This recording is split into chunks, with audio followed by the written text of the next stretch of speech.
Mesdames, Mesdemoiselles, Messieurs, bonjour, très bon réveil à vous tous. Je suis très heureuse de vous accompagner. Aujourd'hui, exceptionnellement, comme un vendredi, on salue notre ami Nour qu'on retrouvera dès demain, bien entendu. Et puis aujourd'hui, les rubriques habituelles du vendredi matin, à l'exception, encore une fois, de Monsieur Benachnou, qu'on retrouvera vendredi prochain. Sinon, les autres rubriques, ça sera donc Samira Hadjamar dans sa rubrique Écume et patrimoine. Aujourd'hui, elle nous emmènera faire une visite à la mosquée de Sidi Ibrahim, une belle région aussi, une belle mosquée à découvrir dans la région donc, de Rdaya, avec aussi tout ce qui a trait bien sûr à notre patrimoine. Et surtout, Siham Knouch également sera là à travers donc sa rubrique Les prénoms qu'elle nous donnera et fera aussi un gros plan sur les prénoms algériens, bien évidemment.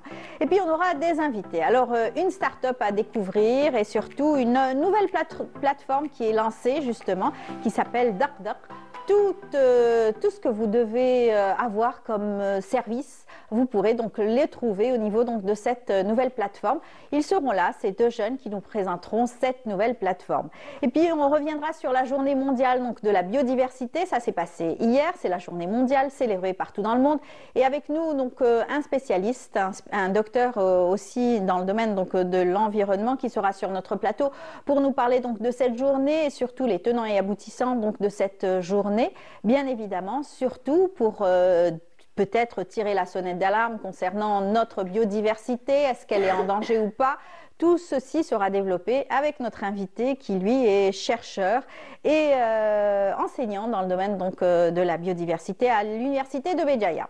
Et puis on aura aussi Hamou Yazid, comme on l'appelle aujourd'hui, lui qui s'occupe toujours des enfants, de la jeunesse. Et bien aujourd'hui il viendra nous parler donc du week-end prochain, vendredi prochain. Il a donc lancé une belle journée autour de l'enfance et surtout à travers le dessin et surtout c'est dessine-moi ton pays et surtout voilà parler donc de cette jeunesse qui s'intéresse aussi à son pays. Et puis on terminera aussi donc avec nos rubriques habituelles. Voilà, c'est tout le programme qu'on a choisi pour vous. J'espère que vous allez passer un très bon moment. Et puis on va parler tout de suite de la météo. C'est important, une journée bien attendue aujourd'hui pour tous ceux qui ont l'intention d'aller en visite à l'extérieur. Eh bien, il faut s'enquérir des nouvelles du ciel. C'est tout de suite avec Amel Aribi.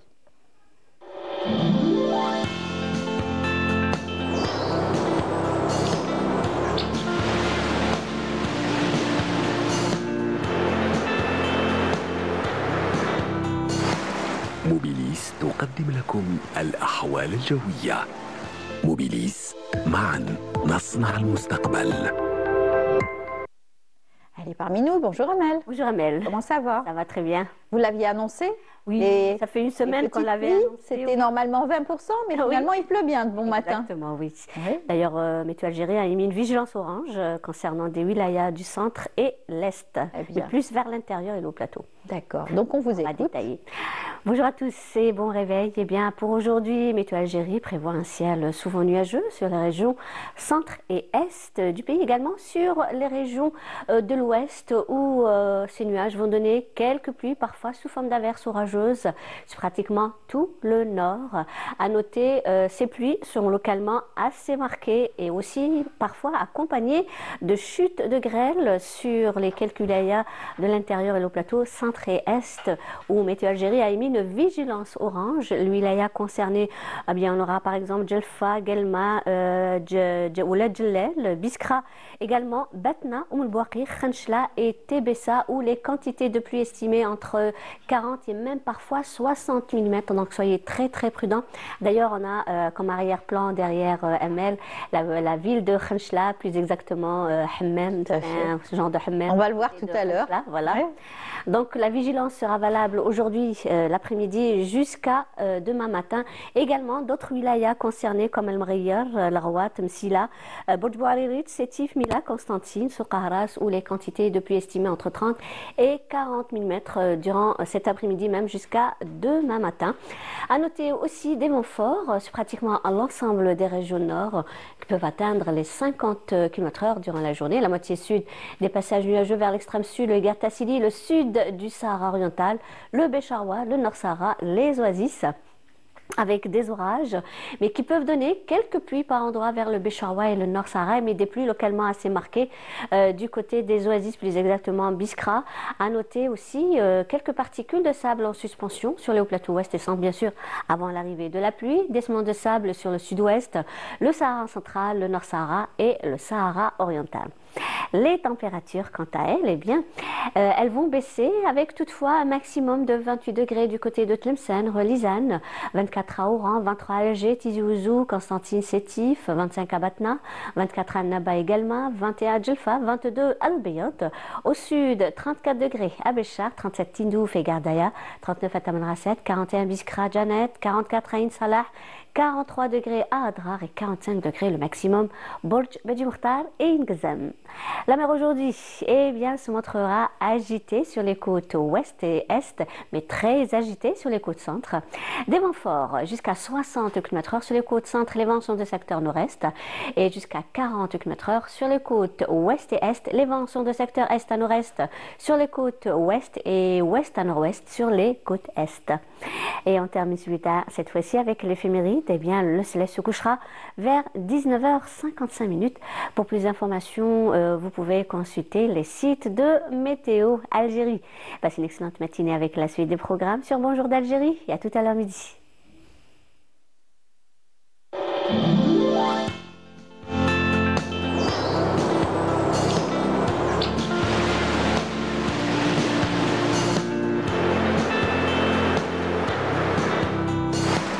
موبيليس قدمت لكم الأحوال الجوية.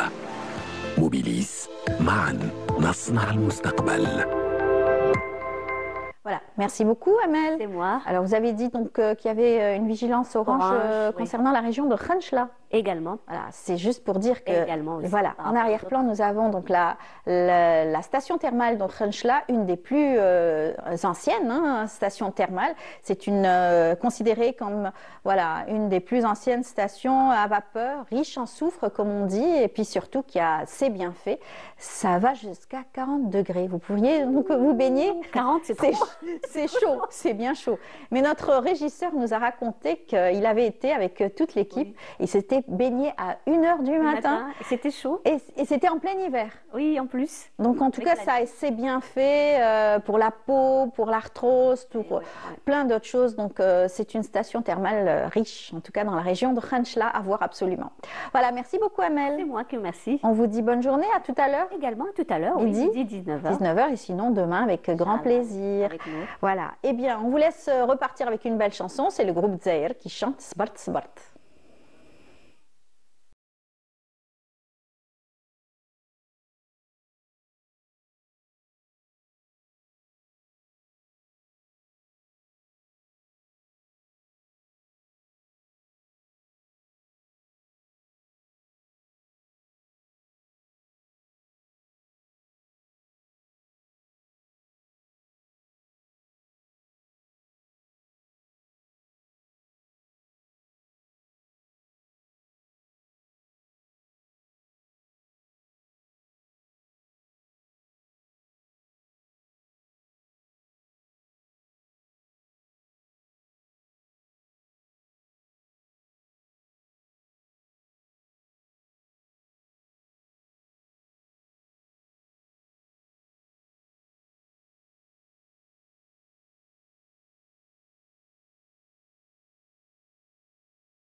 Bien la matinée en notre compagnie.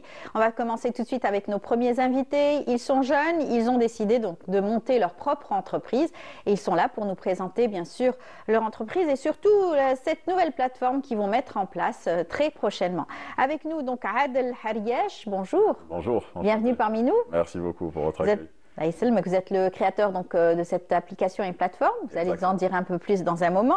Vous êtes accompagné par Mohamed Zindine Witis. Bonjour. Bonjour et bienvenue. Merci pour l'invitation. Vous êtes donc le directeur commercial donc, de cette start-up. Effectivement. Et vous êtes là pour nous parler également du lancement de cette nouvelle plateforme sur les réseaux. Voilà, exactement. En fait, c'est une plateforme assez innovante qui est là pour faciliter la vie des Algériens. Qui met en relation les professionnels du service à domicile avec les particuliers. Très bien. Voilà, avec pas mal de catégories confondues. Ça va de travaux à sport et nutrition et pas mal d'autres catégories. Voilà, on va découvrir tout cela dans un petit moment. Mais si on devait faire un petit peu un résumé de votre venue dans cette entreprise et comment est-ce que vous avez créé, on vous dira que pour vous, Adel, vous êtes rentré au pays, vous avez fait vos études et vous êtes parti à l'étranger, un petit peu partout. N'est-ce pas? Exactement, oui. Donc moi, je suis né en Algérie, j'ai grandi ici jusqu'à l'âge de mes 13 ans. Puis j'ai quitté l'Algérie pour les études. Donc j'ai fait des formations globalement entre les États-Unis, la France, l'Espagne et la Suède. Et une fois diplômé, donc j'ai 2 masters, un en génie industriel et un en data analyse. J'ai décidé de revenir en Algérie pour participer au développement économique magnifique est en train de se passer. Voilà. Et c'est une belle aventure que vous êtes en train de vivre en ce moment avec toute cette jeunesse. Vous êtes combien au sein de l'entreprise? Pour l'instant, c'est magnifique. Donc l'équipe est encore petite, on vient de commencer, mais c'est un plaisir de rentrer tous les jours au bureau, voir les équipes. Travailler. Il y a une ambiance excellente, que des jeunes, c'est vraiment excellent. Alors vous avez une entreprise de développement, vous créez des startups pour des entreprises, c'est cela? Globalement, on a une société de développement informatique, donc on crée des logiciels, des applications pour toute personne souhaitant les commander justement. Et la toute première qu'on a faite, on a décidé de la faire pour nous-mêmes, donc c'est Dardar, celle dont on va parler aujourd'hui. Voilà, mais sinon le champ est ouvert justement, vous êtes à l'écoute de toutes les entreprises qui sont en Algérie, implantées, qui ont besoin donc d'être accompagnées, n'est-ce pas? C'est cela? Exactement, en fait, pour aujourd'hui, on est surtout, on va dire, focus sur notre projet. Bien sûr. Sur Dardar. Bien sûr, c'est une plateforme très innovante, c'est nouveau en Algérie. Et on est surtout axé sur ça, donc pour pouvoir se lancer déjà dans un premier temps et pouvoir offrir ce que nous promettons au grand public. D'accord. Voilà. Alors c'est vrai qu'il y a beaucoup d'applications, il y a beaucoup de plateformes aussi sur les réseaux aujourd'hui. Sont-elles fiables? Elles vont jusqu'au bout? Elles sont surtout, on en a vu beaucoup durant le Covid. C'est là où il y a eu une émergence donc, de ces plateformes qui sont utiles, surtout pour les ménages. Est-ce qu'aujourd'hui, vous avez cette valeur sûre pour cette nouvelle plateforme? Bon, on ne fait... Dans la continuité, surtout. Exactement, on ne fait pas de promesses mensongères. Nous, la promesse, elle est simple parce qu'elle ne vient pas pour un but lucratif. C'est vraiment un problème qu'on a vu, que j'ai vu personnellement. Vous avez prospecté. Exactement, mais sans même devoir prospecter à l'extérieur. Je prends l'exemple de ma famille, ma mère, depuis que je suis petit, je la vois gérer un peu toute la maison, l'éducation, globalement tout, on va dire, à la maison. Et depuis qu'il y a eu des petits problèmes de santé de la part de ma grand-mère, elle devait gérer en plus, entre guillemets, un deuxième foyer. Et donc, je me suis dit que ce serait beaucoup plus facile pour elle, comme pour toutes les mamans, même les papas algériens, partout dans le pays, de pouvoir avoir un accès global pour des services à domicile de qualité, bien évidemment. Donc, il y a une prospection globalement naturelle, j'aimerais dire. D'accord. Alors, quels sont ces services qu'on pourrait trouver justement sur cette nouvelle plateforme? En fait, il y a pas mal de services, 8 catégories en tout. D'accord. Avec plusieurs sous-catégories. Ça va de beauté, travaux, de la plomberie, avec la venue de l'été, climatisation, et sport et nutrition. Il y a aussi le parcours scolaire, des formations. Donc, c'est un petit peu un tout ce qui est service à domicile. D'accord. Voilà. Alors, toutes ces entreprises, parce que vous êtes rattaché à certaines entreprises qui vont justement rendre ces services-là, des particuliers ou des entreprises. Exactement, voilà. Ce sont ces personnes-là qui vont créer un compte sur la plateforme. D'accord. publier des annonces dans un premier temps avec déjà mettre des photos de leur ouvrage, une description de ce qu'ils font exactement. Et les clients vont pouvoir scroller dans l'application pour pouvoir chercher ces services-là. Voilà, on cherche comme ça et on trouve, voilà. C'est bon? Parce qu'avant, en fait, quand on avait on va dire un problème de tuyauterie, d'électricité à domicile, oui. on cherchait toujours le plombier du quartier ou l'électricien. Parfois, il faisait du bon travail. Il faut le trouver. Hein. Voilà, exactement. Ouais. Et parfois, il faisait du bon travail et parfois, il n'avait pas très bien dormi la veille, mais on n'avait pas trop le choix. Aujourd'hui, cette application, en fait, elle donne ce choix à l'utilisateur de pouvoir choisir le prestataire qu'il désire. Et c'est d'après, on va dire, une notation. Donc, les professionnels sont notés sur la plateforme. Il y a des retours clients, des commentaires. Et c'est à partir de là que vous choisissez votre prestataire. Alors, l'application, on peut la trouver maintenant. Bon, elle va être lancée, hein, elle n'est pas Exactement. encore. En fait, on a lancé la plateforme, pardon. D'accord. Voilà, et c'est justement pour nous présenter déjà au marché et nous présenter aux clients, leur permettre déjà de connaître notre plateforme, de les aider sur les réseaux sociaux à pouvoir utiliser la plateforme dans un premier temps, et l'application viendra dans quelques temps. Voilà, ça c'est Daqdaq, الحل يجيب الباب الدار. C'est ça? Voilà, c'est une solution rapide, efficace, qui va, vous l'avez testé un petit peu entre vous? Exactement, bien sûr. Donc la majorité, tous les premiers professionnels qui ont été inscrits sur la plateforme, c'est des personnes de confiance que nous-mêmes avons utilisées dans nos vies. D'accord. Et niveau confiance, pour rebondir sur ça, justement, en général, que ce soit une plateforme, un restaurant, un hôtel, généralement, on va lire les avis, les commentaires des clients pour pouvoir choisir l'endroit où on va aller dîner ou quoi que ce soit.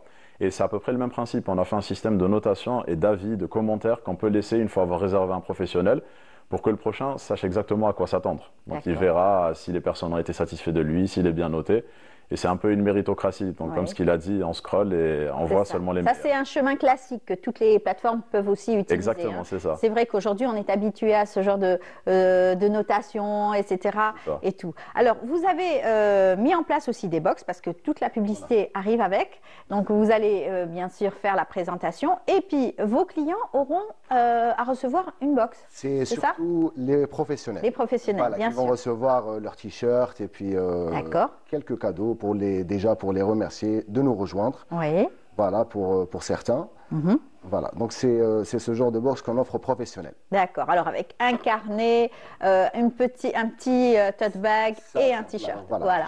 Et ça, c'est pour encourager beaucoup plus les professionnels à vous rejoindre. Voilà, pour montrer notre bonne foi et puis pour créer, on va dire, une certaine dynamique entre nous et les professionnels qui vont nous rejoindre. Voilà, un cadeau de bienvenue. Très important, voilà, c'est très important pour nous qu'il y ait une certaine qualité de service et on commence par ça, par leur offrir un cadeau au départ. D'accord. Alors, il n'y a pas eu de réticence au niveau donc, de ces professionnels qui vont vous rejoindre? Globalement, on peut penser que ça peut être on pensait que ça allait être beaucoup plus compliqué, mais de ce qu'on a vu en lançant la plateforme web, justement, on a compris qu'il y avait un réel problème de la part des professionnels et même des clients. C'est-à-dire que même des personnes, on va dire, qui ont beaucoup de réseaux ici, ont des fois du mal à trouver une simple personne pour faire le ménage ou par exemple un infirmier qui peut venir à la maison pour aider. Oui. Et donc on a remarqué que le besoin existait. D'accord. Et donc il n'y a pas globalement eu de résistance, on va dire, au changement vis-à-vis des méthodes d'acquisition de nouveaux clients. D'accord. Donc c'est accessible pour tous. C'est très accessible. Voilà, ça va. Donc vous avez parlé donc de beauté, du coiffeur, du médecin, voilà, professeur, de toutes les personnes qui pourraient vous rendre service. Un médecin à domicile, voilà, un plombier, comme vous le dites, un électricien, tout cela. Il y a aussi la partie événementielle aussi. D'accord. On a pensé au fait, il y a traiteur. D'accord. Voilà, gâteau, DJ, magicien aussi. Carrément, pour les anniversaires, pour les enfants. Alors, vous avez 8 catégories. Voilà. D'accord. Et sous chaque catégorie, nous avons des métiers. Comme travaux, il y a plomberie, étanchéité, serrurier, et puis pas mal d'autres. Il y a plus de 300 services sur l'application au global. Voilà. C'est une plateforme qui a été pensée et réfléchie. Vous avez mis combien de temps à la mettre en place ? Bon, la réflexion en elle-même pour la rédaction du cahier des charges de notre application, ça a mis presque 6 mois, juste pour choisir les catégories, trouver tous les services nécessaires. Et ensuite, niveau développement, on est maintenant sur notre 12e mois. donc de développement. Quand même, oui. Ça prend énormément de temps parce qu'on ne voulait pas faire juste une simple petite plateforme qui va périr, on va dire, avec le temps et qui va mal vieillir. On voulait vraiment créer quelque chose aux normes internationales parce qu'on veut réellement que notre pays globalement soit connu pour la qualité et des prestations. Des prestations, de ce qu'on peut proposer dans le domaine de l'Internet, on va dire, dans le domaine électronique. Et on met un point d'honneur sur la qualité, donc on ne voulait pas faire aucune concession sur ça. Tout à fait. Donc on voit qu'aujourd'hui, tout le monde est high-tech, ça y est. Ça commence, oui, ça commence. Voilà, c'est tout le monde qui se met, bien sûr, à la nouvelle technologie, au service, à domicile, et tout ce qui pourrait être rapide et bien, surtout. Exactement. Bonne qualité. C'est ça. C'est ça. On a un vrai changement du consommateur et un bon changement. Une bonne vision. Exactement, une très bonne vision qu'on a ici. Très bien. Alors, parlez un petit peu donc, de cette nouvelle prestation. Donc, vous allez la mettre dans quelques jours en place. Voilà, on va la mettre en place. Vous avez commencé à prospecter, vous avez commencé plutôt à faire donc, votre propre publicité. Exactement. En fait, nous avons pas mal de professionnels qui sont venus. Certains d'entre eux nous ont remerciés d'ailleurs pour ça. Ouais. Ça reste une opportunité pour eux pouvoir trouver de l'emploi déjà, trouver d'autres clients. Pour les clients aussi, c'est une facilité. Oui. Donc ça, on reçoit pas mal d'avis positifs. Et au moment de lancer la plateforme, il y aura, on va dire, un contenu assez riche en termes de professionnels que les clients pourront trouver par la suite. Voilà. Vous êtes prêt à répondre à toutes ces demandes? On espère bien. Vous êtes donc nombreux au sein de l'entreprise ou un petit groupe? C'est un petit groupe pour l'instant de 4-5 personnes. On compte grandir bien évidemment, mais... Vous venez d'univers différents ou... Complètement différents, c'est-à-dire qu'on a des personnes qui sont en formation, on va dire, de pharmacie. Je pense à Nassim qui n'a rien à voir avec son domaine, mais on a remarqué que c'était un génie pour faire des bons posts, des bonnes vidéos, en montage vidéo. Ouais. On a Mohamed juste ici, le directeur commercial, on va dire le pôle commercial est représenté par lui et le reste, c'est des développeurs bien évidemment. Voilà. Et vous vous êtes connu comment pour monter votre entreprise? Ça a été du réseau, donc des personnes qui me conseillaient telle personne. Ensuite, on a bien évidemment eu à mettre des annonces sur des plateformes pour recruter. Et au final, le tri s'est fait naturellement parce qu'on voulait qu'il y ait beaucoup plus une ambiance familiale dans nos locaux. Qu'on arrive chaque matin avec le sourire, on se dit, mis à part le travail, on pourra avoir des personnes qu'on apprécie réellement. Voilà. Et je pense que c'est ce qui fait notre force au sein de la société. Et donc vous êtes content d'être là, vous répondez à l'appel du pays aujourd'hui? Je suis très très content. Toute ma vie, mes parents m'ont toujours éduqué sur le fait d'étudier à l'étranger, prendre le savoir qu'il y a à apprendre et toujours revenir pour travailler pour l'Algérie. Et c'est avec fierté que je le fais aujourd'hui. Bravo en tout cas et bonne chance pour ce lancement donc, de cette nouvelle plateforme. J'espère qu'on se reverra pour dire comment se passe la plateforme et comment est-ce qu'elle a été lancée, réussie, Inch'Allah. Pour vous aussi, Inch'Allah, merci beaucoup. On sera présent dans quelques jours. J'espère que vous serez déjà parmi nos premières clientes. Inch'Allah, oui, si c'est des services rapides et utiles. Exactement, ça vous facilitera la vie en tout cas. Et j'espère que le projet sera bien abouti, que le grand public sera content d'avoir tous ces services-là avec facilité, bien sûr. Très bien. En tout cas, bonne chance à vous. Merci. Bon courage à toute l'équipe, bien sûr. Beaucoup. Et j'espère qu'ils vous ont suivi ce matin. Je l'espère. Voilà, on les salue. Merci beaucoup. Bonne chance et bon courage pour cette nouvelle plateforme. Et à très très bientôt. À très bientôt. Merci. Voilà. Merci. Je vous invite tout de suite à suivre ce reportage. Allez carrément en plein air, faire une petite virée dans la forêt d'Akfadou, rencontrer des jeunes enfants qui sont doués, qui s'intéressent à notre environnement. Ça a été donc une sortie pédagogique organisée par l'association de Béjaïa, qui est à sa tête donc Monsieur Farid Belbachir, qui est donc un scientifique. On se retrouve juste après, c'est un reportage signé Fari El Hamdi.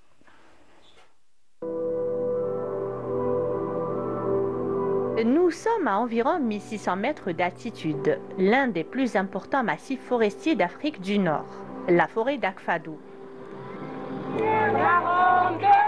Grands et petits étaient au rendez-vous. Une sortie pédagogique des petits explorateurs pour ouvrir une lucarne sur les oiseaux cavicoles forestiers.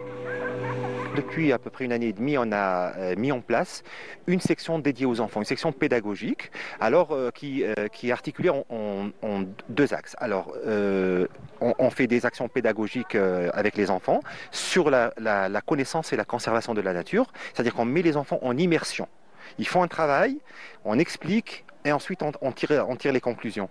Et aussi, on a un autre axe qui est un axe culturel, c'est des activités pédagogiques culturelles pour l'éveil aux sciences et aux arts. On va fixer les nichoirs sur les arbres, on est là en forêt d'Akfadou. Quelle drôle d'idée! Dans la forêt d'Akfadou, certaines espèces d'oiseaux devraient y être présentes. Construisent des trous, etc. Mais regardez, pour voir les oiseaux n'ont pas resté à côté. Donc on va les voir, si on s'approche trop, ils s'enfuient, donc c'est pas possible. Nous aimerions que l'enfant agisse envers les adultes. L'enfant doit changer, c'est-à-dire nos enfants pour faire des bons actes. On est venu pour placer les nichoirs et tout. Que vous avez fabriqué? Quand on a fabriqué. Voilà, جينا هنا باش نشوفوا les animaux ونتعلموا كيفاش نتعلموا هكا الطبيعة واش هذه اسمها يفو با نعفسوا هذه ويفو با نقطعوا هذه يفو هكا. Pour respecter la nature. ايه والشجرات كاين بزاف ولا داو شجرة باش تعاوننا كشغل تعاوننا تكون سخانة نروحو تماك تحت ونقعدو وديرنا شوية الريح. Afin de les aider à se réinstaller, les petits explorateurs accompagnés des spéléologues ont installé des nichoirs sur les grands arbres afin que les oiseaux reviennent et la richesse de la biodiversité avec eux. اليوم جينا en collaboration avec l'association Sport Loisirs les joggeurs de Béjaïa هنايا lac des antennes في la forêt d'Akfadou afin d'aider l'association pour placer des nichoirs pour oiseaux باش يقدروا les enfants ils observent هاد les oiseaux etc. Nous on essaye de les initier à la sauvegarde du patrimoine et beaucoup plus à la protection de l'environnement. J'ai un message à passer unique par ces derniers temps. On a remarqué qu'il y a plein de gens qui fréquentent ces endroits. Mais malheureusement, il y en a qui font attention, il y en a qui ne font pas attention. Nous, autant que randonneurs, on n'est pas uniquement de randonneurs. On ne marche pas uniquement on n'est pas ici pour faire la marche.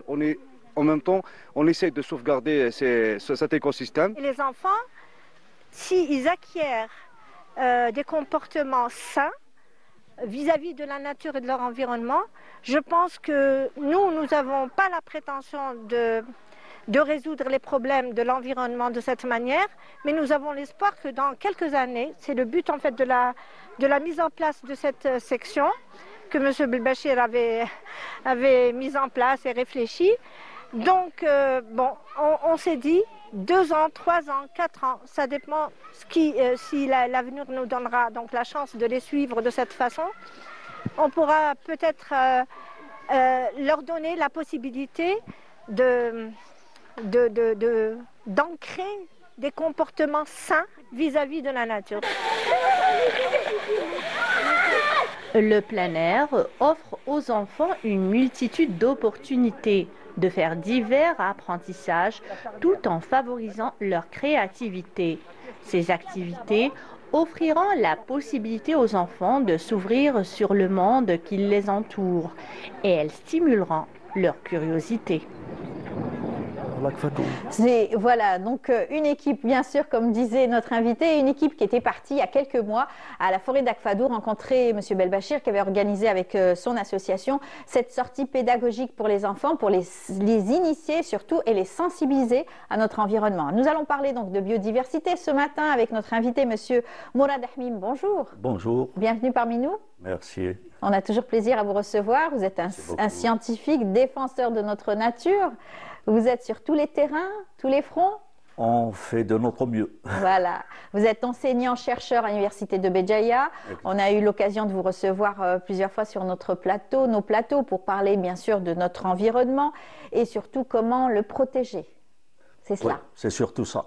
Parce que là, on commence vraiment à ressentir un petit peu les effets de cette, comment dirais-je, négligence du mauvais comportement de l'humain envers la nature. Voilà. Et c'est bien quand on sensibilise les enfants très jeunes comme ça, on les a vus très soucieux de notre environnement. Oui, oui, c'est une très bonne chose, mais ce qu'il y a d'un autre côté, il faut aussi sensibiliser. C'est finalement les adultes. Du compte, même les adultes, il faut les sensibiliser. Oui, oui. Ben, ça passe par les enfants, justement. Oui, oui, mais c'est pas suffisant. C'est pas suffisant. Il faudra faire des classes. Du spécifique, hein. Si ça marche avec les Européens, probablement ça va pas marcher avec nous. Hein. Oh. Et on l'a ressenti effectivement. D'accord. Quand un enfant va imaginer un enfant algérien qui va dire à son père, papa ne fais pas ça. Et là, taf, il va recevoir une raclée quand même. Hein.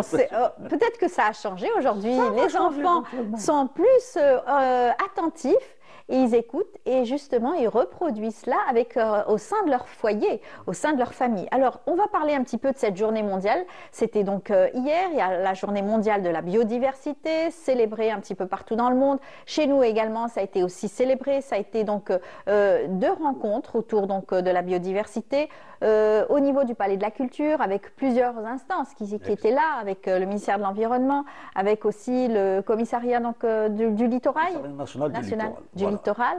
Donc ça a commencé d'abord à Baïnem, donc il y avait la présence de 2 ministres, la ministre de l'Environnement et le ministre de la Communication. Oui. Donc c'était une journée dédiée aux médias. C'est-à-dire l'apport des médias pour la protection de la biodiversité. Et c'est vrai, c'était quelque chose de très bien. Là, il fallait le faire parce que là, qui va faire passer un message? C'est les médias, justement, à travers des reportages comme celui qu'on vient de voir, et des personnes qui se sont spécialisées dans l'environnement, la protection de notre environnement, et surtout des émissions aussi sur lesquelles on pourrait baser pour pouvoir aussi tirer la sonnette d'alarme, s'il faut la tirer, bien sûr. C'est surtout la télévision, elle joue un rôle primordial, elle joue un rôle primordial. Et puis là, donc là, il fallait le faire, et il faut le faire aussi. Bon, ça se fait, mais ça ne se fait pas suffisamment.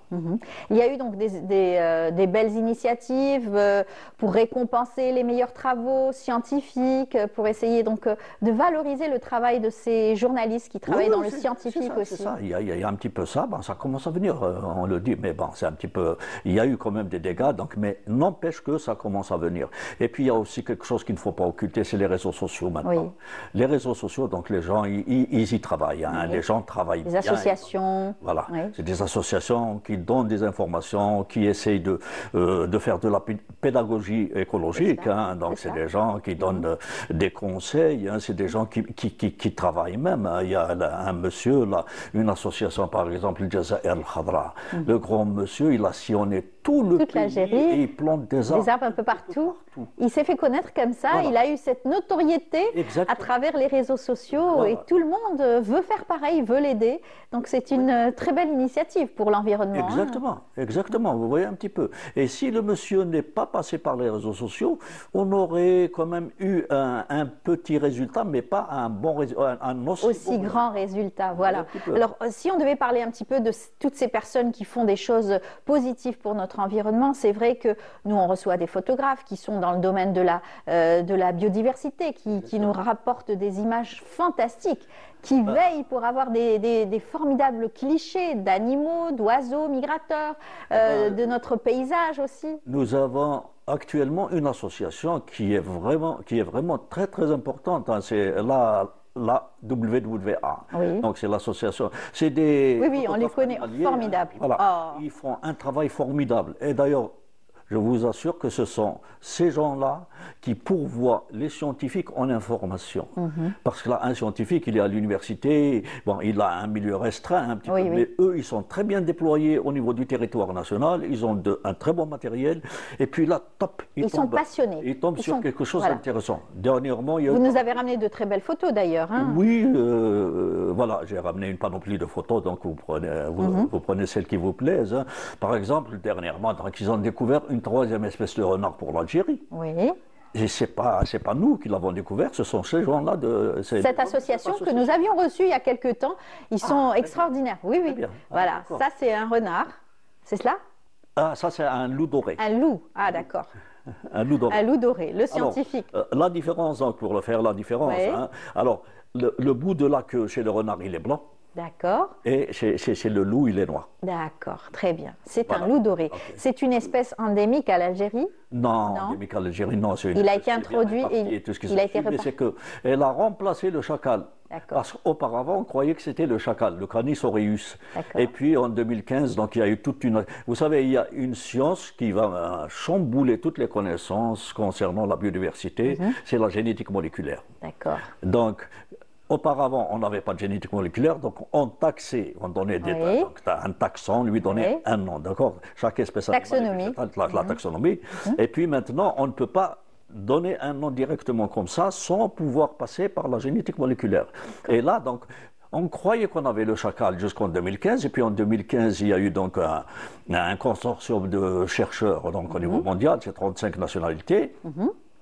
Et puis là, donc, quand ils ont fait des analyses génétiques, donc des prélèvements, des échantillonnages un petit peu partout au niveau de l'Afrique, donc ils ont dit, dorénavant, on ne va plus parler de chacal pour l'Afrique. Du Nord. Du moins pour l'Algérie, et ainsi de suite.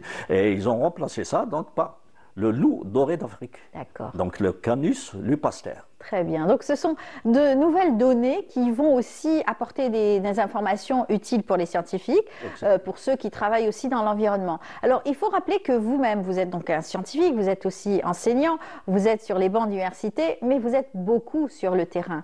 On vous a souvent, on vous emploie, on vous trouve sur le terrain, nuit, matin, très tôt. Vous êtes un petit peu partout à chercher toujours l'information sur le terrain. Vous continuez. Vous savez, il y a...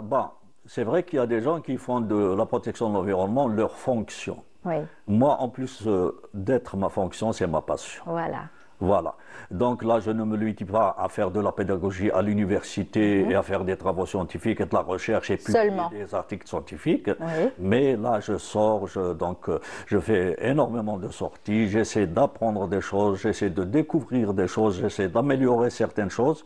Et puis quand j'ai découvert les réseaux sociaux, donc je me suis dit, mais tiens, je connais des choses et il y a beaucoup de gens qui me posent des questions sur ces choses-là. Allez-y. Et là, c'est là où j'ai commencé à faire les petits spots publicitaires, si je peux dire, des petites vidéos comme ça. Explicatives et éducatives. De 2-3 minutes. Qu'au début, j'avais appelé le message écologique de Mourad Ahmim. Après, j'ai enlevé le titre. Et puis là, comme là, c'est une rencontre. Ici, c'était une bonne discussion avec le singe. Là, Sage Mago. Oui, vous vous faites avoir par l'être humain, là, il vous nourrit, il me dit c'est pas de ma faute, c'est la faute à l'être humain. Voilà.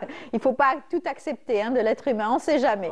Alors, sinon, on vous avait rencontré aussi pour parler des chauves-souris. C'était un sujet qui vous tenait vraiment à cœur parce qu'il y avait une désinformation concernant cet individu. C'est toujours le cas, malheureusement. C'est toujours le cas. Après tout ce qu'on a dit, c'est vraiment un animal qui est mal aimé. Mal aimé, malheureusement. C'est un animal qui est mal aimé. C'est les films qui ont fait qu'il soit mal aimé. Et qui est vraiment très un utile. Bienfaiteur. Oui. Un très grand bienfaiteur. Et puis, maintenant, dans le domaine scientifique, il y a énormément de choses à découvrir. D'ailleurs, c'est toujours ma spécialité. Je suis en train de continuer d'encadrer des doctorants et tout. Et là, je travaille maintenant sur le système immunitaire de la chauve-souris. D'accord. La question qu'on se pose, comment est-ce qu'elle ne tombe jamais malade? Oui, voilà. Ça, c'est la grotte. Et là où vous trouvez beaucoup de chauves-souris qui nidifient. Il y a des gens qui te disent j'ai été attaqué par des chauves-souris, donc je leur ai fait un petit peu cette photo, une petite vidéo, je leur ai dit voilà, je suis en plein milieu d'une colonie de quelques milliers de chauves-souris, et puis voilà, je n'ai même pas été attaqué, ni approché, ni rien du tout. Elles sont aveugles, les chauves-souris? Non. Elles voient. Elles voient. D'accord. Elle voit, mais une vue qui est plus ou moins faible. D'accord. Sinon, ce sont donc parmi tant d'autres d'individus et d'espèces aussi qui sont dans notre nature. Vous parliez tout à l'heure des différentes thématiques abordées, donc les médias et surtout notre environnement. Une autre thématique, ce sont celles des espèces invasives. Alors, les espèces qui vont nous envahir, peut-être. Exactement, hier, donc ça s'est passé hier au Palais de la Culture, donc avec le CNL, le Commissariat national du littoral, et puis là, ils ont organisé un séminaire qui a traité un petit peu de l'aspect des espèces invasives. Effectivement, nous avons des espèces qui viennent d'un petit peu partout, bien qui sont introduites aussi, et là, qui viennent, donc, et puis hop, elles éliminent les espèces spontanées. Ce sont des espèces qui se multiplient rapidement, probablement, qui n'ont pas aussi d'ennemis directs et qui vont se multiplier, continuer à se multiplier. En général, elles deviennent plus fortes que les espèces spontanées, les espèces autochtones. Par exemple, si on prenait la tourterelle turque, elle est arrivée en Algérie, parce qu'on a une tourterelle algérienne, hein, donc elle est arrivée en Algérie, elle a carrément effacé la tourterelle algérienne. Vous voyez un petit tourterelle. Et là, la tourterelle turque, maintenant, on la retrouve dans les villes, on la retrouve un petit peu partout, et puis elle s'est installée. Il y a aussi, par exemple, que faire justement pour ne pas perdre justement ces espèces, par exemple, endémiques à l'Algérie, comme la tourterelle d'Algérie? Que faire? Oui. Ben, vous savez, il faudrait bien qu'il y ait, alors là c'est une sorte d'appel, hein, il faudrait il faut créer un organisme ou bien un corps de gestionnaire de la faune. D'accord. Parce que là on demande beaucoup de travail aux forestiers et les forestiers... Ils ne sont pas nombreux. C'est pas qu'ils ne font pas tout, ils ne sont pas appelés à faire ça. Hein. Et là ils se retrouvent à faire tout. Et d'un côté, donc, ils ne peuvent pas tout faire. Hein. Et puis là, donc, on se retrouve avec une faune qui est plus ou moins délaissée. C'est ça. Qui est plus ou moins délaissée. Et ben, pourquoi ne pas créer un corps de gestionnaire de la faune? Ça existe un petit peu partout de par le monde. Hein. Voilà, et ça serait une idée. Sinon, vous parliez aussi d'un autre exemple, celui de goéland, qu'on retrouve un petit peu partout. Aussi dans nos villes. Avant, c'était à la sortie des villes, au niveau des décharges. Aujourd'hui, un peu... Vous savez, le goéland, il vit où? Il vit en bord de mer et il vit pratiquement à la sortie des villes. Et là, donc, l'être humain est venu, il a urbanisé le bord de mer. Il a construit ses maisons de bord de mer. Le goéland a cherché à s'installer et là, il s'est installé en ville. Il a quand même un petit aspect positif, c'est qu'il est en train de s'attaquer aux pigeons. Oui, voilà. Malheureusement aussi. Les pigeons se sont reproduits très rapidement. C'est ça. Voilà. Donc, c'est vrai qu'il y a un aspect positif et un aspect négatif, mais en général, il faudrait bien surveiller ça. Surveiller ça et travailler dessus pour éviter qu'il y ait des problèmes. Voilà, pour éviter que cette chaîne trophique se brise. Parce que c'est très important de respecter cette chaîne trophique pour notre environnement. Eh bien oui, pour notre environnement. Il n'y a pas une espèce qui domine par rapport à une autre. Vous savez, tout ça gravite autour de quoi? Elle gravite autour de la pérennité de la race humaine. Hein. Alors actuellement, nous avons un spillover, c'est-à-dire que nous avons des maladies émergentes qui sont apparues. Pourquoi? C'est parce que nous avons brisé, comme vous voulez le dire, une certaine chaîne qui était alimentée par la biodiversité. Voilà. Vous voyez, on a coupé des forêts, on a tué des espèces animales, et puis là, donc... Les micro-organismes aussi, il ne faut pas les oublier. Exactement. Là, qui font partie de cette chaîne. Maintenant, on se retrouve avec des maladies émergentes, et puis pour trouver un médicament contre les maladies émergentes, il faut des années. Et là, combien de personnes qui vont mourir éventuellement si c'est une maladie qui est dominante et persistante. Voilà. Alors c'est vrai qu'on parle un petit peu de ces espèces invasives. Alors on a parlé bien sûr des animaux, c'est-à-dire la faune, et on parle aussi de la flore. Alors on a aussi les mers, les océans, enfin tout ça est très riche en micro-organismes, avec des espèces aussi qui sont des espèces marines. Par exemple les algues aussi qui peuvent être invasives. Oui, bon, un certain temps, il y avait le choléra, mais bon, ce n'est pas aussi grave que ça. Il y a aussi, par exemple, hier, j'avais remarqué... Parce que les bateaux peuvent aussi rapporter avec la Posidonie. Exactement.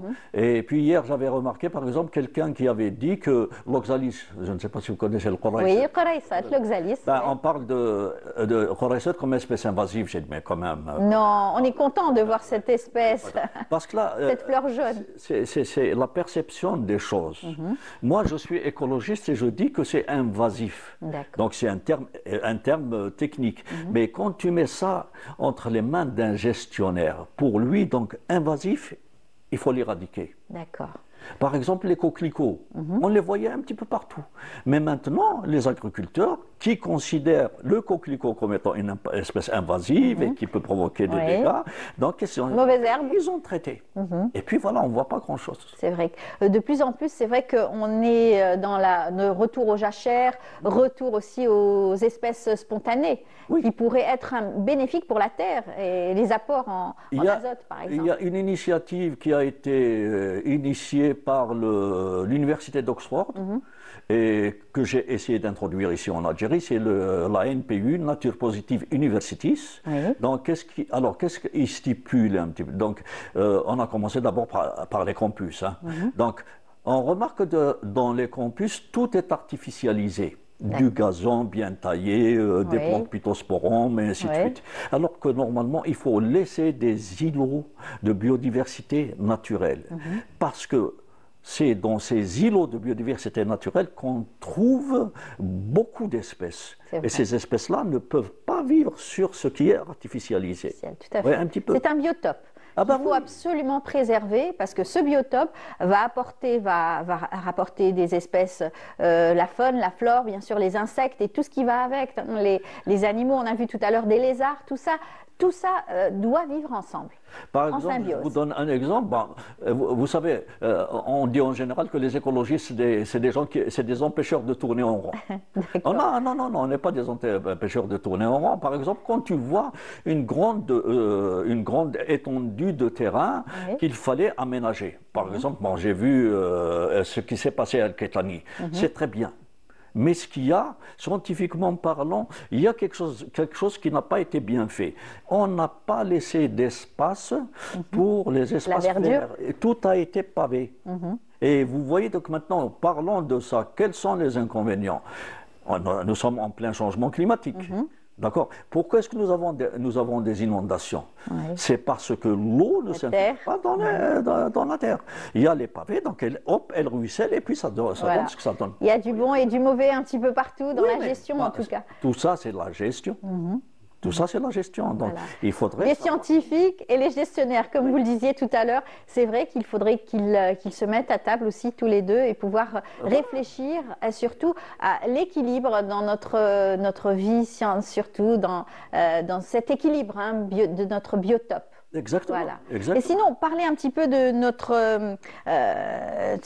ces espèces aujourd'hui qui sont peut-être en danger. Vous avez parlé un petit peu de cela? Nous avons beaucoup d'espèces qui sont en danger.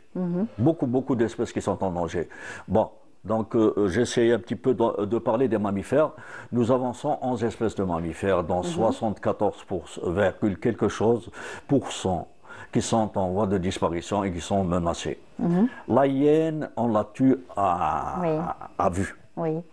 Le chacal, on le tue à vue. La genette, la mangouste, la belette, les agriculteurs, au lieu de mettre des clôtures, ils préfèrent mieux faire un épandage de produits chimiques, et puis ces animaux-là, quand ils viennent, et puis là, donc là, ils sont empoisonnés. Et il y en a beaucoup qui sont empoisonnés. Mais il faut sensibiliser. Donc, quel est le rôle donc, de ces scientifiques? C'est de pouvoir sensibiliser aussi les agriculteurs, les gens qui travaillent dans des régions très éloignées, retirées. Il n'y a pas une surveillance accrue aussi? Vous savez, il n'y a pas d'organe de contrôle. D'accord. Il faut être réaliste avec soi-même. Maintenant, il nous faut carrément une police de l'environnement. C'est cela. Ça avait été dit une période, et peut-être que ça a été donc oublié. Disons qu'il y a... il y a des initiatives. Les décideurs se sont plus occupés des aspects politiques, d'autres aspects, ainsi de suite. Mais là, on a oublié un petit peu cet aspect environnemental. Donc là, par exemple, dernièrement, on est en train d'essayer de créer la Fondation algérienne pour l'environnement. Très bien. Et on rappelle aussi que le 20 mai, c'était la journée mondiale des abeilles. Internationale des abeilles. Voilà. Là encore, une fois, les abeilles sont en danger et surtout... il y a des milliards qui sont mortes aux États-Unis. Et puis donc à cause des épandages. Oui, c'est les pesticides. C'est l'effet des pesticides. Ils ont utilisé beaucoup de pesticides. Et maintenant, ils se retrouvent devant le fait accompli. Comment remplacer tout ce patrimoine-là? Et l'abeille, c'est une des plus importantes espèces aussi qui donne la vie pratiquement, puisque c'est elle qui va aller polliniser, etc. C'est dit même dans la religion, dans le Coran, que si l'abeille arrivait à disparaître, c'est la fin du monde. Exactement. Donc il faut en prendre soin. Donc il faut en prendre soin. Voilà. Et puis là, pour en prendre soin, il faudrait changer quelques habitudes, améliorer certaines autres pratiques qui sont naturelles, et il faut revenir au naturel. La responsabilité est bien sûr partagée, hein, que ce soit avec les scientifiques, les responsables, les agriculteurs, les jeunes enfants, que vous sensibilisez à travers donc les différentes actions que vous menez, vous les scientifiques, à travers les réseaux sociaux, à la télé. En tout cas, on est content de vous recevoir, vous en tant que scientifique. Pour faire passer certains messages quand même, je vous l'ai dit, c'est la télévision qui nous permet de faire passer rapidement certains messages. Et donc là, on essaie un petit peu de faire de notre mieux. Donc vous aussi, vous êtes en train de faire un travail formidable. Hein. Eh ben, en tout cas, sensibiliser le maximum possible. Exactement. À chaque fois qu'on en a l'occasion, on n'attend pas bien sûr les dates et les journées mondiales. Exactement. Voilà. En tout cas, Monsieur Hamim, je rappelle que vous êtes donc enseignant-chercheur à l'Université de Béjaïa. Merci beaucoup pour toutes ces informations. Et puis, on vous souhaite bon retour à Béjaïa. Ben oui, il pleut, hein, j'ai été surpris par la pluie. Exactement, bonne route en tout cas, et merci à chaque fois de venir. Bon courage à vous et à toute l'équipe. C'est très gentil. Voilà, restez avec nous. On va s'intéresser à notre patrimoine cette fois-ci avec un mets que tout le monde adore, que tout le monde aussi raffole, donc c'est le couscous, bien entendu. Vous aussi, vous aimez beaucoup le couscous ? Alors là.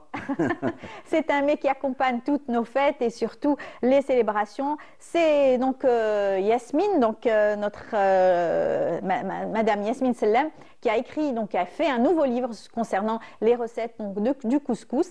Et notre journaliste Lamia Bedbouda l'a rencontré pour nous. Au Bastion 23, Yasmine Sellem nous embarque dans un voyage culinaire à la recherche des origines du couscous. De l'Antiquité à son inscription par l'UNESCO en 2020 au patrimoine culturel immatériel de l'humanité, en passant par son industrialisation en Algérie. Une première dans le monde, ce qui lui permit d'atteindre une dimension universelle. On me dit toujours, on nous vole notre patrimoine. Je me suis dit, il faut que j'écrive un livre sur le couscous pour le situer historiquement. Et donc, j'ai été chercher pourquoi. Est-ce qu'il appartient à tout le monde ou est-ce qu'il nous appartient un peu plus? Et donc, j'ai fait un livre enquête. Ce n'est pas un livre littérature, c'est un livre enquête avec des dates. À telle date, voilà tel qui a dit sur le couscous. Voilà telle date, voilà ce qu'on a dit sur le couscous. Et ainsi de suite jusqu'à ce qu'on arrive à 2020 où il a été inscrit à l'UNESCO. Donc, je l'ai suivi. C'est une filature. Fruit d'une longue recherche documentée, le couscous, racines et couleurs d'Algérie, est scindé en deux parties. La première nous plonge dans l'histoire de ce mets emblématique. Références littéraires, archéologiques, sociologiques, carnets de voyage sont présentés par l'auteur pour retracer son origine, la matière première de sa fabrication, ainsi que les techniques et ustensiles de roulage. Le couscous est parti donc d'Afrique du Nord et il est parti en Andalousie avec Futuhat al-Islamiyya. Donc l'Andalousie, c'est devenu donc une partie du Maghreb ou de l'Afrique du Nord parce que ça fait partie des pays du Maghreb. Et au moment de la découverte des Amériques, avec Christophe Colomb et les conquistadors, quand ils sont partis, le couscous faisait partie de leur alimentation de tous les jours. Et donc ils l'ont pris avec eux. Et il est devenu plat national au Brésil. Ils en ont deux, un salé et un sucré. Dans la deuxième partie, nommée les 1001 saveurs du couscous algérien, la chef nous propose un riche éventail de recettes du couscous, décrites et illustrées. Chaque région, ville, village ou famille possède ses propres façons de cuisiner ce plat ancestral. Les recettes, moi, j'en ai recensé 140. Et chaque recette a des variantes.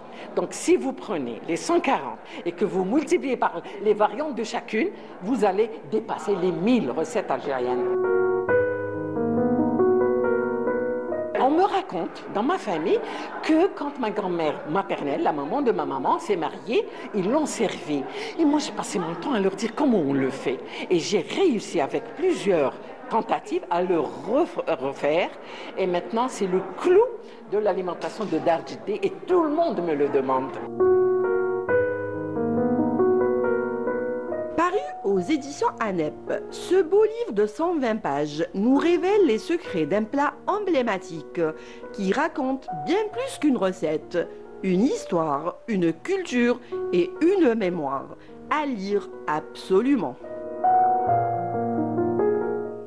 Voilà, le couscous, racines et couleurs d'Algérie. En tout cas, un très beau livre à avoir absolument pour en tout cas en savoir plus sur les différentes recettes et préparations du couscous.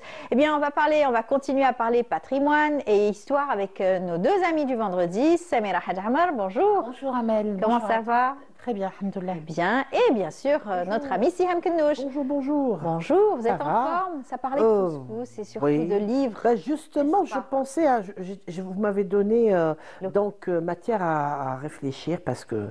Oui, je me le couscous, Lyon. Ah ouais, comme chaque vendredi, en général. Mille et une recettes. Avec de la lavande. Oui, avec le hammam, tu as vu. On a au marché. Avec couscous بالحلحل. Voilà. Exact. Ah, génial. J'adore tout ce qui est ces senteurs et tout. Alors, vous parliez aussi de livres aussi qui existent depuis bien longtemps aussi concernant le couscous. Oui. Alors, le couscous, non pas particulièrement, mais il m'est arrivé de tomber sur les plus anciens livre de cuisine. Alors le plus ancien, mais alors c'est une tablette de terre cuite. Ça date de l'époque sumérienne. Il y avait une petite recette, un script.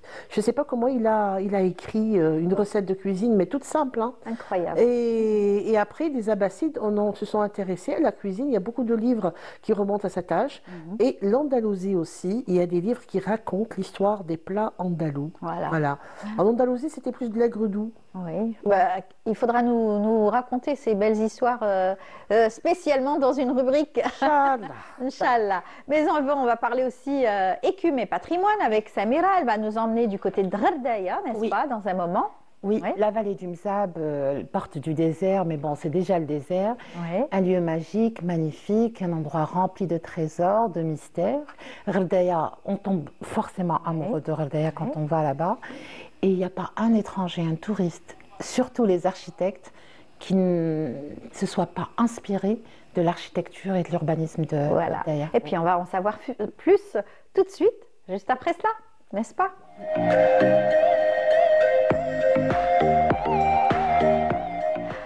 Voilà, Gherdaya pour nous parler d'une mosquée.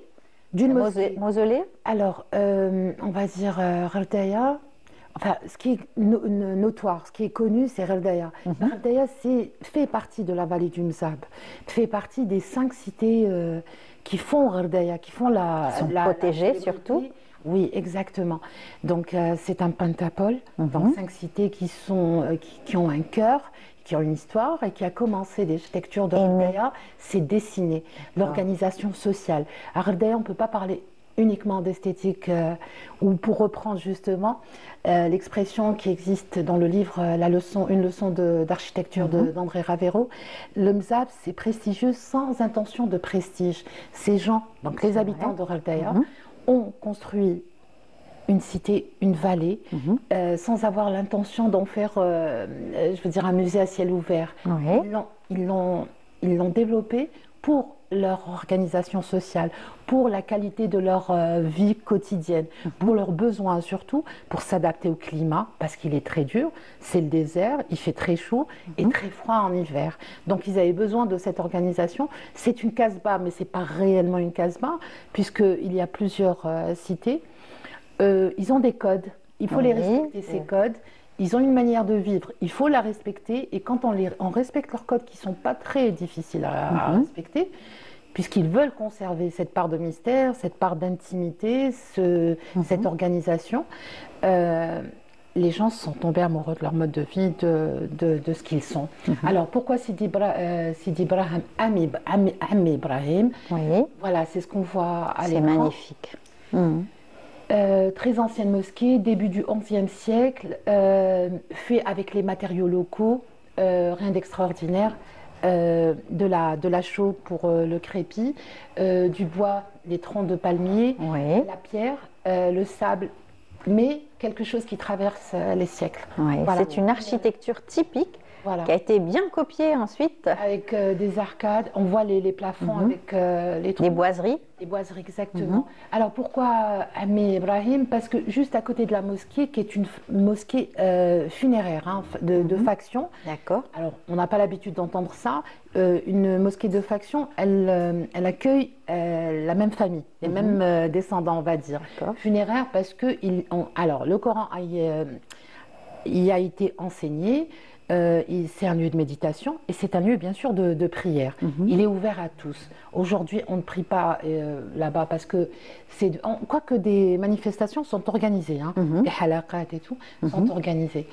Des manifestations culturelles. Culturelles et culturelles. D'accord. Voilà.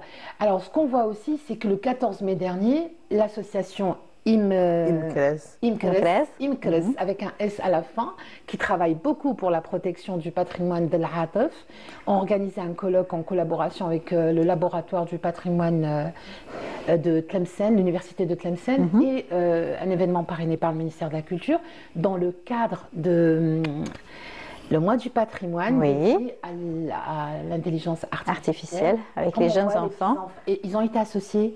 Il y a eu un concours. Le concours, c'était un concours de dessin. Il fallait redessiner la mosquée mausolée de Ibrahim. Il y a eu énormément d'interventions universitaires. Magnifique. Sur la protection, la conservation, mais aussi l'association de l'intelligence artificielle. Il est important de conserver. Voilà, les dessins des enfants. Bravo. Hein. Avec des expositions, avec tout ce qui fait un colloque, des rencontres, des déplacements sur Sidi Ibrahim. Et puis, bien sûr, le développement de l'architecture de l'Ataf. On a vu passer, tu as voulu redonner cet esprit. Et c'est pas le seul. Hein. Il s'est inspiré de d'autres constructions en Algérie. Et les architectes en Algérie se sont inspirés aussi des travaux du Corbusier, par exemple pour le quartier du Télimni.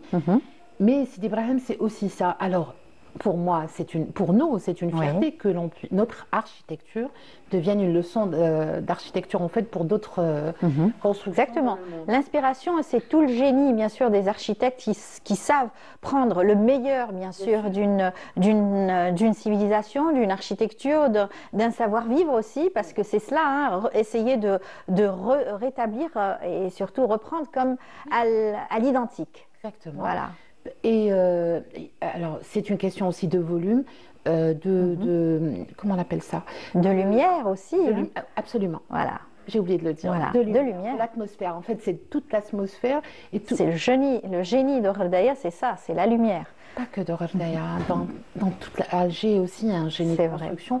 Même si l'architecture coloniale a transpercé le Morez qui existait et qui a développé la ville. En fait, il y a eu une extension d'El Jazair. Voilà, donc c'est toujours un plus. L'idéal, c'est bien sûr de le conserver. Et cette conservation passe par des colloques, passe par la documentation. Il documente tous ces monuments, parce que ça reste un monument. D'accord. Voilà. Donc, et l'architecture d'Ordaya, elle est très spéciale. Très spéciale. Exactement. Je veux dire, même s'ils n'ont pas eu l'intention de la rendre esthétique, elle est incroyable. Et bien sûr, les visites sont nombreuses dans la région, surtout dans cette mosquée qui est un mausolée à visiter. Toutes les cités, donc que ce soit Bonora, que ce soit Ordaya. Ordaya, bien sûr, c'est la plus célèbre. Quand on dit Ordaya, on devrait dire la vallée du Mzab, parce que c'est toute la vallée qui est intéressante à visiter, c'est toute la vallée qui est visitée, et les touristes, et c'est surtout les étudiants à l'EPO, l'école d'architecture, vont le plus souvent faire leurs études ou leur mémoire dans ce genre que ce soit Béchar, Timimoun bien sûr, là où il y a une architecture de terre, une architecture authentique, C'est pas vrai, ils font toutes les villes. Hein. Ils font pas que la habitations. Mais c'est ce qui est le plus apprécié, on va dire. C'est bel parce que j'aime ça. Mais... Peut-être, probablement, c'est sûr. Alors, c'est une région que vous nous avez fait donc découvrir. Une invitation, bien sûr, encore une fois, à visiter Gherdaya à travers sa mosquée et son mausolée, une des plus anciennes que vous disiez, n'est-ce pas? Par rapport à l'Hataf. Donc, même la mosquée, c'est pas la seule. Hein. Il y a une autre mosquée. Alors, Sidi Ibrahim se trouve dans le plus ancien cimetière de la ville, de la vallée. Le fondateur, le khalifa qui a fondé l'Hataf, a installé donc...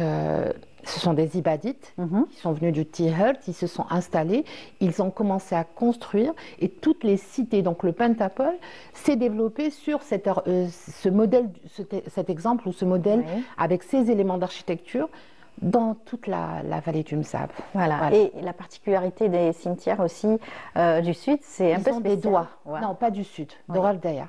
Et c'est précis. Il y a une forme de doigt, on les a vus tout à l'heure, c'est très spécifique à la région. Ils ont aussi des tombes qui sont vraiment très anciennes, mais là, en fait, on a l'impression que c'est une étendue avec seulement une pierre. Ce n'est pas identifiant. Une pierre, mais eux, peut-être un objet aussi qui pourrait appartenir à la personne décédée. Une seule pierre.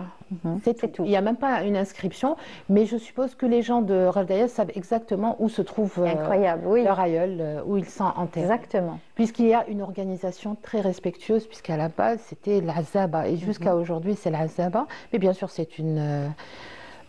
autant folklorique ou que d'intérêt de gestion. Voilà, la région. Très bien. Ben voilà, on a pu visiter grâce à vous cette mosquée très ancienne. Merci beaucoup, Samira. Vous allez rester avec nous. On va tout de suite s'intéresser au prénom de notre d'Algérie, bien sûr. Voilà. Balek, tu vas nous faire Balek, tu veux rajouter quelque chose? Balek, tu as quelque chose à dire? C'est sûr, c'est sûr. Elle va revenir. Même pas une perche, mais alors là, pas du tout. Non, merci. Franchement. Oui. Non, parce que je voulais dire que j'étais invitée à l'événement, je peux pas. Ah oui, c'est vrai. Et ça me range le cœur. La perche tout à l'heure, c'était pour les livres de cuisine, les plus anciens livres de cuisine. Mais avant, on va tout de suite voir le jingle avant de vous laisser donc développer cette rubrique prénom tout de suite.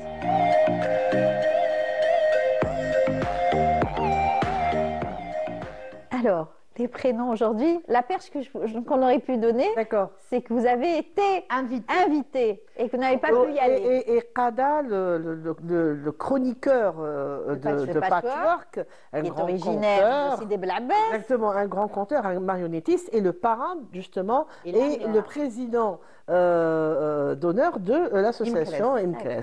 Donc il m'a dit non, tu as raté, et là je vois que vraiment oui, j'ai raté. C'est vrai, c'est vrai. Voilà. Et donc il y avait beaucoup d'intervenants. Oui. Donc... Et la Rataf, c'est une très très belle région. Il y a un grand conteur aussi que je salue. Bonjour si tu me regardes, Mohamed Haj Brahim, un excellent conteur de la région. Oui, de Tajnant, la Rataf, voilà. Et il est excellent. Il raconte en mozabite et il raconte en arabe aussi. En berbère. Super. Wow. Peut-être dire que Tajnan, c'est l'ancien nom de berbère de l'Hataf. Voilà. C'est le nom originel de l'Qsar. Qui veut dire le tournant, puisqu'il se trouve, la cité se trouve à un tournant. C'est un quartier. Un tournant de Jawed. Elle se rappelle. Non, je l'ai mentionné dans la vidéo. Très bien. Ok, donc les prénoms qui viennent d'ailleurs, des prénoms de chez nous actuellement, mais qui, l'origine, donc, n'est pas forcément de chez nous. Il y a plusieurs prénoms féminins, par exemple, qui datent de l'époque ottomane, là où il y avait beaucoup de voyages, il y avait beaucoup de gens qui allaient, qui voyageaient, qui connaissaient une autre culture, d'autres mondes, qui avaient cette opportunité de connaître d'autres femmes, d'autres cieux, d'autres religions aussi. Et il y a eu, à partir de cette époque-là, des prénoms qui se sont bien ancrés dans notre culture. D'ailleurs, vous vous posez la question, pourquoi, par exemple, il y a beaucoup de femmes de l'ancienne génération qui portent le prénom de Tounes. Oui. Bah oui. Pourquoi? Parce oui. que, en fait, Tunis a été le nom donné donc aux femmes qui venaient, qui trouvaient leur origine justement en Tunisie. Donc, Tunis, tout simplement. Le prénom existe toujours. Tout à fait. Tout à fait, il existe toujours. Et par exemple, Voilà. si on disait Khbis Tunis, c'est pas le gâteau qui appartient à la Tunisie, c'est plutôt le prénom de la dame qui l'a façonné. Qui l'a Voilà. façonné. Donc, c'est toute une histoire autour de ces prénoms-là qu'on retrouve beaucoup. Il y a le prénom de Turquia aussi. Donc, Turquia qui revient, donc Asikanet Bab Ali, c'est-à-dire que c'est une femme qui vient de Turquie. Elle est véritablement turque et non pas, parce que vous savez, l'Empire ottoman, c'était très vaste. Donc, il y avait la Turquie d'aujourd'hui, l'Asie mineure, etc. Donc, toutes ces femmes qui étaient ramenées de ces régions un petit peu, j'ai envie de dire, avec une prononciation, non, avec un langage et une langue turkmen, hein, d'accord. C'était une Turquia, d'accord. Le prénom existe toujours. La Turquia, notamment à l'est algérien. Vous voyez, c'est un prénom qui est venu d'ailleurs et qui. Alors, un prénom qui est né justement en Algérie et qui est resté en Algérie. Par contre, il a voyagé en Tunisie. Le prénom de Zahir. D'accord. Voilà, parce que Kaïl, le prénom de Zahir en Tunisie. Et en fait, bien sûr, et en même temps, célèbre qui est de Soukaras. Voilà, donc Soukaras qui est vraiment une région frontalière. Vous voyez, donc c'est Zahir, c'est ce prénom qui a tendance à disparaître. Je trouve que c'est très joli. Oui. Il va revenir à la mode. Les années 70, il y a eu le mouvement panafricain, il y a eu le rapprochement vers l'Afrique, etc. Alors j'ai une amie que je salue, je ne sais pas si elle me regarde, j'ai une amie qui portait le prénom, elle est née pendant les années 70, qui portait le prénom d'Ifriqiya. On l'appelait Al-Afiqa, mais elle s'appelait Ifriqiya. Et c'est très rare. Oui, je connais deux Ifriqiya. C'est dommage de l'appeler Al-Afiqa. Et bon, mais elle s'appelle Ifriqiya, vous voyez. Et ça, c'est une tendance vraiment panafricaine, etc. Donc vous voyez que c'est une comme vague. les Korea. C'est ça. Tout à fait. Merci beaucoup. De toute façon, il y a cette vague qui vient comme ça. Chaque génération a ses prénoms qu'on importe, mais qui se sentent bien, ils se stabilisent chez nous, ils se portent comme un charme. Et voilà. Moi, j'ai entendu parler des prénoms Covid pour des animaux. Par exemple. Comme vous parliez de vagues qui arrivent, ça c'est prénom pour des animaux. Pourquoi pas. Voilà, bon, mon chat Mishka est né en plein Covid. Je l'ai appelé Mishka, qui veut dire gâte tout simplement en russe. D'accord. Ça c'est une petite parenthèse que j'ai ouverte. En fait, il y a les prénoms masculins aussi, les prénoms masculins qui signifient, qui parlent de régions, qui parlent d'autres personnes, d'autres périodes, mais qui sont ici chez nous. Par exemple, Touhami. Touhami qui est un surnom du prophète Mohammed sallallahu alayhi wa sallam et qui parle de cette belle région où il y a une région frontalière entre le Yémen et le Hijaz, entre le Yémen et le Hijaz. Donc vous allez quitter le Hijaz qui est actuellement l'Arabie Saoudite et vous allez rentrer au Yémen, vous allez passer par cette région qui s'appelle Tihama, et qui a un climat qui ressemble à la Mecque. Donc disait Rasul sallam dans un hadith, il dit Tihama minni wa ana min Tihama. Donc je suis de Tihama et Tihama est de moi. On l'a appelé At-Tuhami, Nabi At-Tuhami. Le prénom est resté, il circule toujours, il y a toujours des Tuhami en Algérie. Voilà. Nous avons Baghdadi aussi, Baghdadi qui parle d'une grande ville donc orientale, Bagdad qui au 8e siècle comptait 3 millions d'habitants. Alors qu'il y avait cosmopolite, donc il y avait toutes les gens, toutes les cultures qui étaient là, s'entremêlées, il y avait un brassage extraordinaire, alors qu'à une époque où Londres comptait 10 000 habitants. Donc la différence est très très très large, très grande. Donc vous voyez que c'est pas pareil du tout. Et Baghdadi, c'est par rapport à Abdelkader al-Jilani. Abdelkader al-Jilani qu'on appelle Fars Baghdad, le chevalier de Bagdad. Donc le chevalier de Bagdad est devenu le Baghdadi, nisbatan ila Bagdad, donc celui qui a traversé Bagdad, parce que le Jilan, il est né à Jilan, c'est au bord de la mer Noire.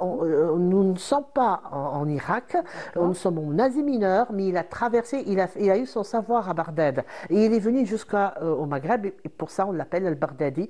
Il y a beaucoup de prénoms Baghdadi en Algérie. On a tendance à croire que ça pourrait être un nom plutôt qu'un prénom. C'est passé en patronyme. Parce que vous savez, les patronymes ne sont pas nés comme ça par hasard. C'était d'abord des prénoms que les gens ont portés. Après, ça s'est transformé. Ça a été emprunté. Hein. Voilà. Donc c'est passé il n'y avait pas d'état civil, il y avait fils d'eux ou... Voilà, exactement. Il y avait beaucoup. Donc les Ait et les Ben. Bon. Oui. Mais là, quand vous parlez de Baghdadi, c'est véritablement un prénom emprunté donc, à ce pôle soufi qui est Abdelkader al-Jilani, donc Baghdadi qui est chez nous. Alors nous avons le Mekki aussi par rapport à Rasul sallam, nous avons le Madani aussi par rapport à Rasul sallam, et nous avons un prénom que beaucoup de gens ont tendance à un petit peu négliger, c'est le prénom de Taïb. Et Taïb, c'est aussi un surnom du prophète, celui qui vient de Taïba, et Taïba est le surnom de Médine. Voilà, c'est pratiquement Asma al-Husna. Tarasul, les attributs de Tarasul, pas de Dieu. Donc nous avons Yathrib qui est passé à Al-Madina, et Al-Madina qui est plus tard appelé Taïba. D'accord. Okay. Donc Yathrib, Al-Madina, Taïba, automatiquement Taïb, c'est celui qui vient de Taïba, qui est en fait Al-Madina al-Munawwara. Donc tout ça, c'est des prénoms de villes, de régions, qui se sentent bien en Algérie, ça va, alhamdoulilah. Voilà, tout à fait. Ce sont des prénoms, en tout cas, grâce à vous, on a voyagé aujourd'hui, on a appris sur notre histoire, c'est un cours d'histoire, de géographie. Tout ce que vous voulez, de sociologie. Et de sociologie, tout à fait, d'étymologie. Et connaître un petit peu tous nos prénoms qui nous font, qui restent encore au jour d'aujourd'hui. Hein. Qui résistent bien, ça va, ça résiste. Moi, j'ai aimé Ifriqiya et Dzaïr. Ifriqiya, j'aime bien. Faut que ça revienne à la base. Ouais. Ifriqiya, Dzaïr, oui. Mais Ifriqiya, pendant les années 70, il reste rare. Très rare. Elles sont deux.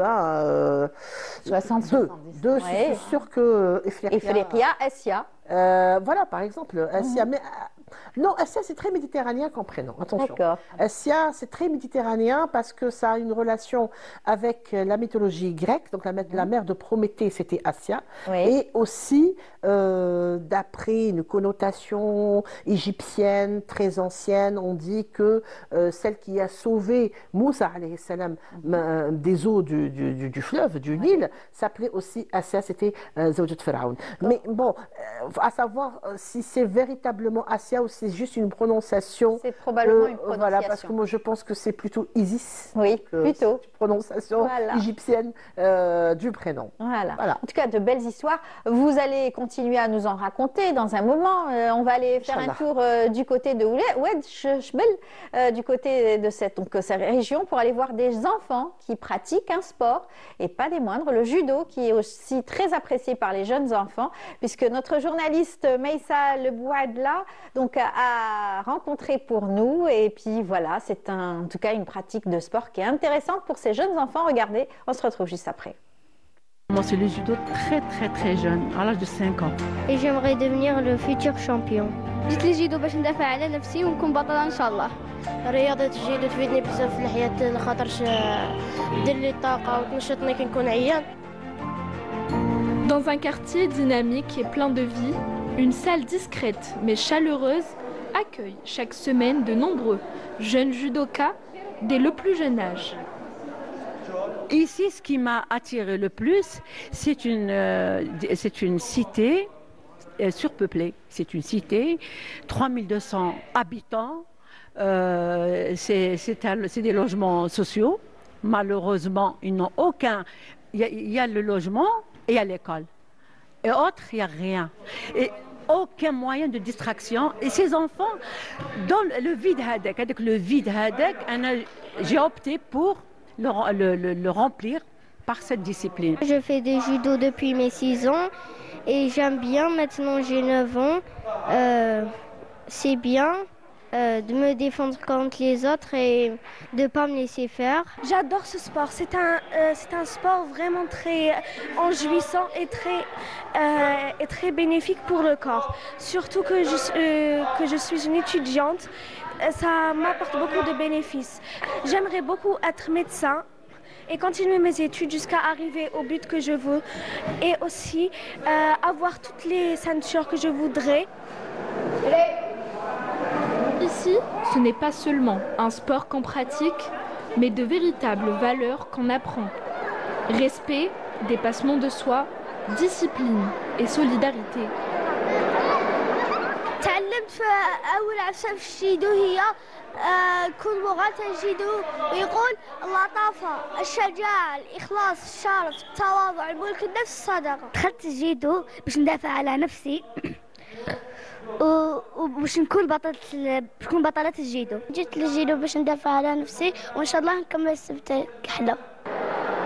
À la tête de ce groupe, une figure inspirante, ancienne athlète et journaliste, qui transmet son savoir avec passion et bienveillance aux jeunes, non seulement les techniques de judo, mais aussi l'esprit qui anime cet art martial ancestral.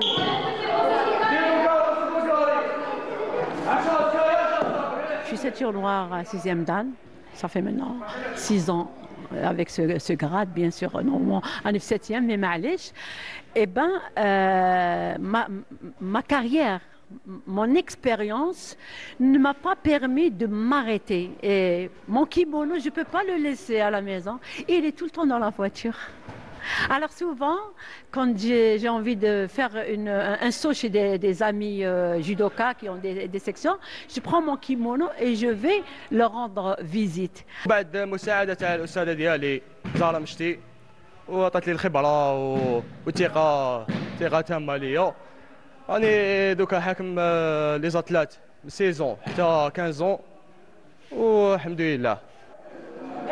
Sous son regard attentif, les élèves débutent comme confirmés, enchaînant les katas, travaillant les prises et s'initient au combat avec un profond respect de l'adversaire. Je trouve que le sport c'est vraiment nécessaire. Vu que tu بنادم راهو ناجح في حياته وناجح في السبور, je trouve يمشوا كيف كيف. Genre tu peux pas تسمح في حاجة فيهم.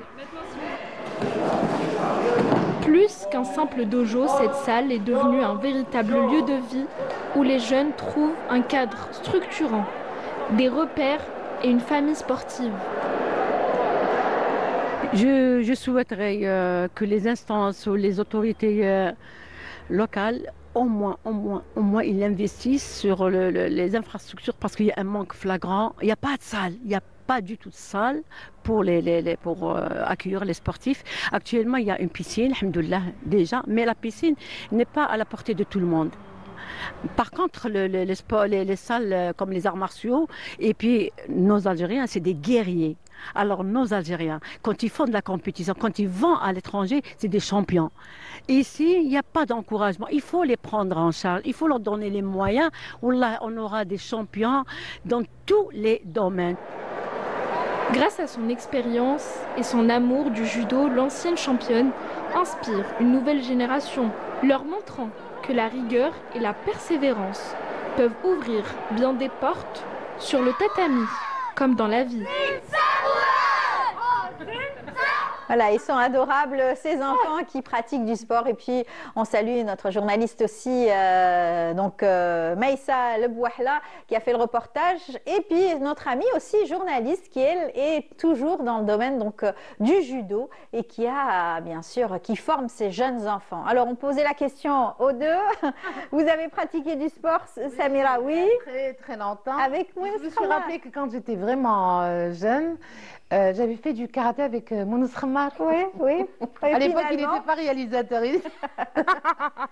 Il essayait donc de trouver un sport. Il était adorable, il n'a pas changé. Il est gentil.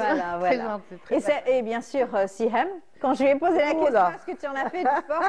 Elle qui est de parents sportifs, grands sportifs, elle qui a pratiqué du sport, mais je m'attendais à ce qu'elle me dise j'ai fait une seule discipline. Non, j'ai fait alors de la natation, du handball, de l'athlétisme, du ping-pong. Quand même. Beaucoup de natation et d'handball. En handball, j'étais gardienne de but. Des grands clubs d'Alger. Et voilà. Et donc, tous ceux qui ont pratiqué du sport avec vous, à vos côtés, sont contents de vous voir à l'antenne, probablement. Oui. Oh, j'ai gardé le contact avec plusieurs d'entre elles et eux. Avec les grands Grand club d'Alger, hein, n'est-ce avec pas? le Grand Club d'Alger, oui. Allah يبارك. Et j'ai eu la chance de grandir dans les stades, c'est-à-dire que à la fin des cours, Quand on a des parents sportifs, c'est normal. non, mais à la fin des cours, on finissait le primaire à 3h30 et 15h30. Maman commençait les entraînements à 16h. Donc, à partir de 16h jusqu'à 18h, je suis au stade. Oui. C'est comme ça, tous les jours. Eh bien oui, c'est une belle expérience en tout cas, que Non, vous mais, avez reproduit avec vos enfants aussi. Oui, mes enfants ont beaucoup fait. D'ailleurs, l'aîné a fait du judo. Donc, moi, je suis arrêtée au kumikata, mais bon, c'est pas grave. Et le deuxième est un footballeur. Il est gardien de but aussi de football. Voilà, Allah يبارك. Eh ben, c'est bon le sport hein, pour s'entretenir. C'est bon, c'est une bonne discipline aussi pour la vie.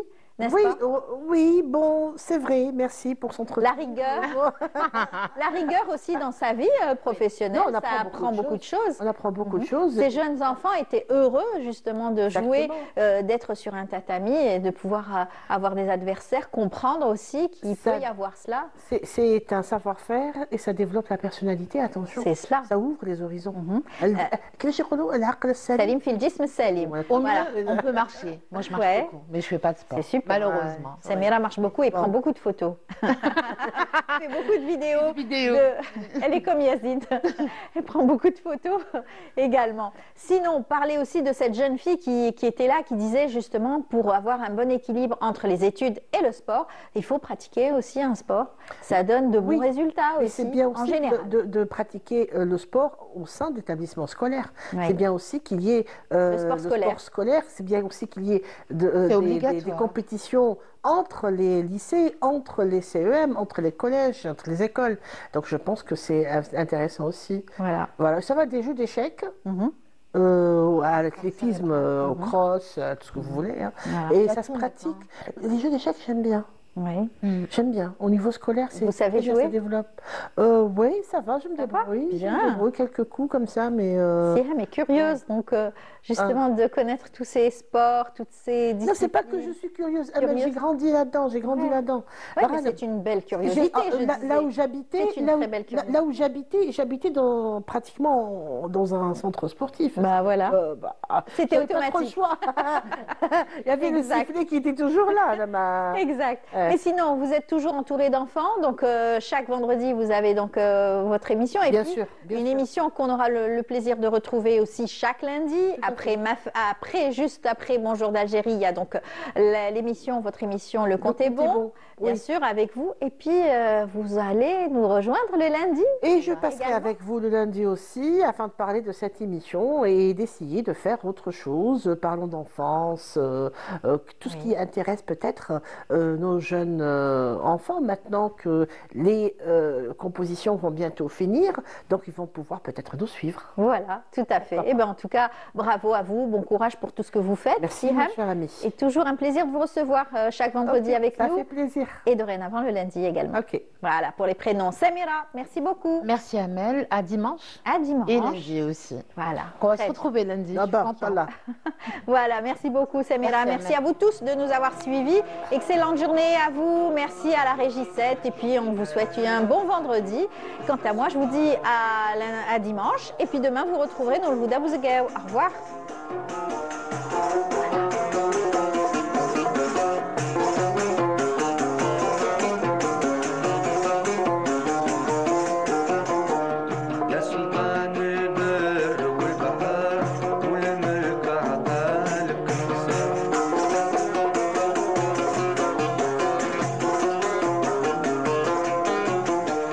سيرتك بأحمد سيد البشر